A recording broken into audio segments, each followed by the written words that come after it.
ہو سکتا ہے اللہ رب العالمین نے اسے قرآن کریم کے اندر بیان فرمایا ہے کہ وَإِن يَتَفَرَّقَا يُغْنِ اللَّهُ كُلًّا مِن سَعَتِهِ، اگر دونوں کے درمیان جدائی کر دی جاتی ہے اس صورت میں، دونوں کو طلاق کے ذریعے سے الگ کر دیا جاتا ہے، تو اللہ تعالیٰ دونوں کو اپنی اپنی وسعتوں سے، اپنی وسعت سے بے نیاز کر دے گا،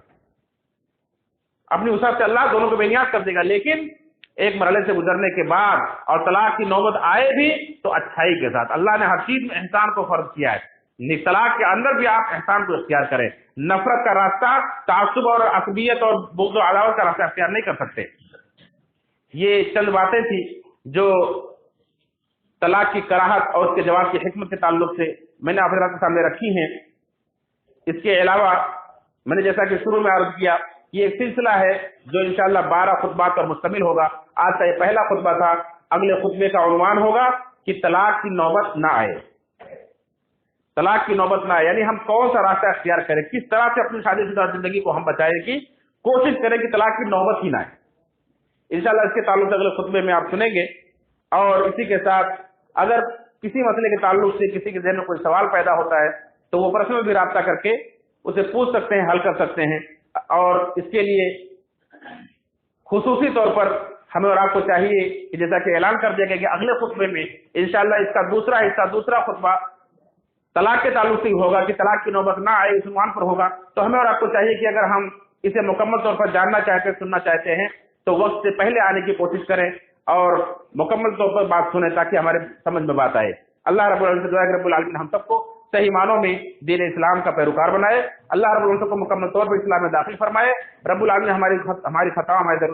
اور غلطیوں اور سے درگزر فرمائے، رب العالمین ہماری نیکیوں کو قبول فرمائے، ہمیں جب تک زندہ رکھے دین اسلام پر زندہ رکھے، رب العالمین ہمیں ہر طرح کی دنیا آخرت کی ذلت و رسوائی سے بچائے، رب العالمین ہم سب کو دین اسلام جس طرح سے تو نے اپنی رحمت سے ہمیں عطا فرمایا ہے اس کی رحمتیں اور برکتیں ہمیں عطا فرمائی ہیں، رب العالمین ہمیں ایسا کوئی بھی کام کرنے سے بچائے جس سے دوسروں کو ہنسنے کا موقع ملے، جس سے دوسروں کو انگلی سنوائی کا موقع ملے، رب العالمین ہم سب کو اس مکمل اور پاکیزہ اور مقدس اور سب سے خوبصورت دین اسلام کو اسی خوبصورتی کے ساتھ ہمیں عمل پیرا ہونے کی توفیق فرمائے، آمین تقبل یا رب العالمین۔ ان اللہ وملائکتہ یصلون علی النبی یا ایھا الذین آمنوا صلوا علیہ وسلموا تسلیما، اللهم صل على محمد وعلى آل محمد كما صليت على إبراهيم وعلى آل إبراهيم إنك حميد مجيد، اللهم بارك على محمد وعلى آل محمد كما باركت على إبراهيم وعلى آل إبراهيم إنك حميد مجيد۔ عباد الله رحمكم الله، إن الله يأمر بالعدل والإحسان وإيتاء ذي القربى وينهى عن الفحشاء والمنكر والبغي يعظكم لعلكم تذكرون، اذكروا الله يذكركم وادعوه يستجب لكم ولذكر الله أكبر۔